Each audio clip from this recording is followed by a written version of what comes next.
For most people, getting a powerful Western passport is the finish line. It's the ultimate prize after years and years of hard work. But what if that finish line is actually the starting point for a journey all the way back?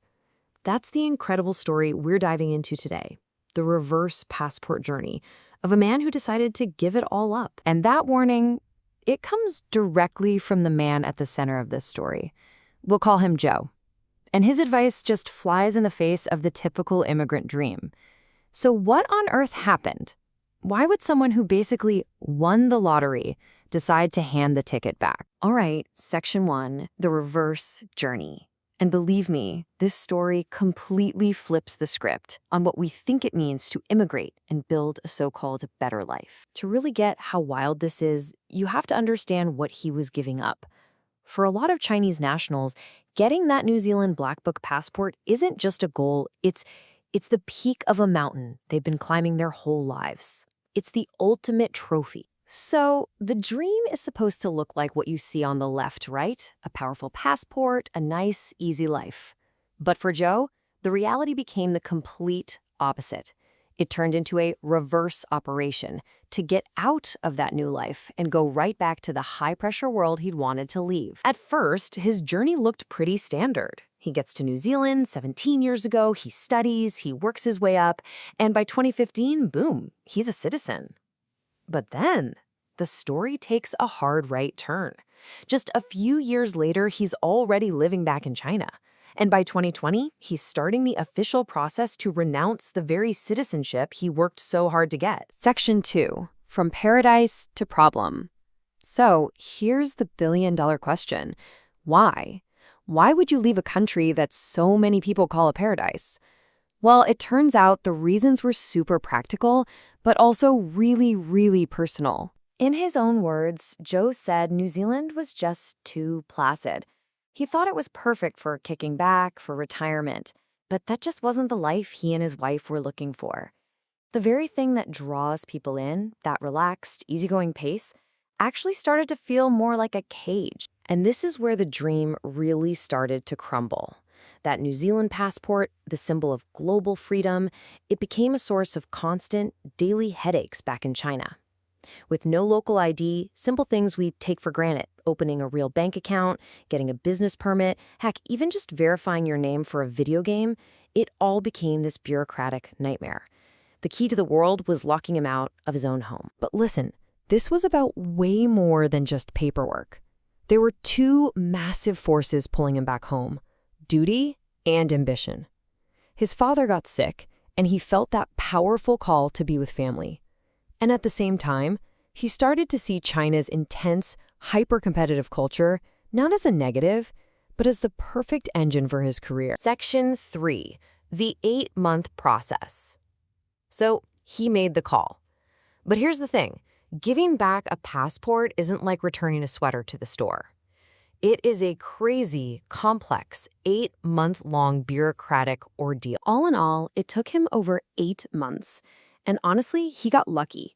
He was told that in some parts of China, this whole process can drag on for 2 full years. This isn't a casual decision, it's an absolute marathon. I think Joe himself put it best.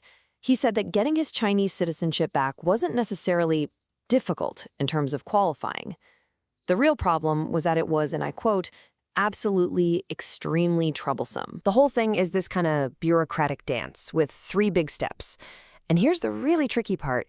You can't give up your New Zealand citizenship until after China has already pre-approved you to get yours back. So it's this very careful sequence. First, get China's okay, then ditch the NZ passport, and only then can you finalize your new identity back home. And that second step, renouncing the New Zealand citizenship, that was the real monster.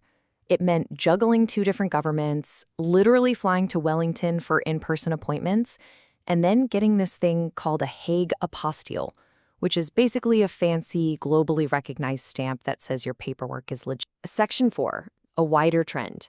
Now, it would be really easy to just write Joe off as an outlier, a total one-off case. But his story, it's actually part of a much wider and kind of invisible trend. Okay, look at this. This data from a Radio New Zealand report is pretty mind-blowing. It shows that while a lot of Chinese nationals get permanent residency in New Zealand, almost none of them, just 3% in this particular sample, take that final step to become citizens. This kind of suggests that for many, the goal isn't to become a New Zealander, but just to have the option to live there. And the reasons why they stop short, well, they're going to sound super familiar. It's all about making travel back to China simpler, being there to take care of aging parents, and this powerful sense of belonging.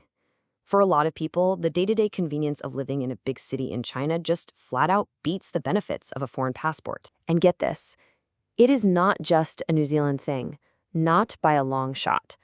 In an online group Joe joined for people doing this, the single biggest group of people giving up their citizenship, at 60%, were former Canadians. The rest were from other Five Eyes countries like Australia and the UK.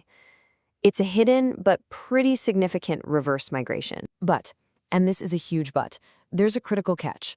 This road back, it doesn't always exist. Joe warns that some countries like Argentina and Panama literally do not let you give up your citizenship. Ever. So for people from those places, choosing to naturalize somewhere else really is a one-way street. And this quote right here, it just perfectly captures the whole paradox. For so many people in this situation, their powerful, coveted foreign passport is used most often for just one thing, getting a visa to go back home. Its main purpose becomes a stamp that lets them return to where they feel they truly belong. So in the end, Joe's incredible journey leaves us with this really big question. What actually defines our true citizenship? Is it the little book in our pocket? Is it the place we happen to live? Or is it something deeper, a feeling of belonging?